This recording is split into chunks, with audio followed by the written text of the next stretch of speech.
Mən səni bu qədər sevməməliydim.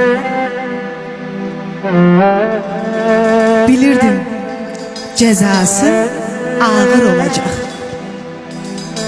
Mən səni bu qədər sevməməliydim.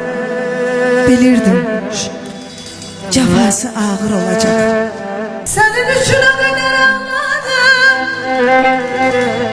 qədrimi bilmədim. Eşqə düşüb o da yandım, axı sən bilmədin. Sənə ömrüm canım dedim, sən bilmədin.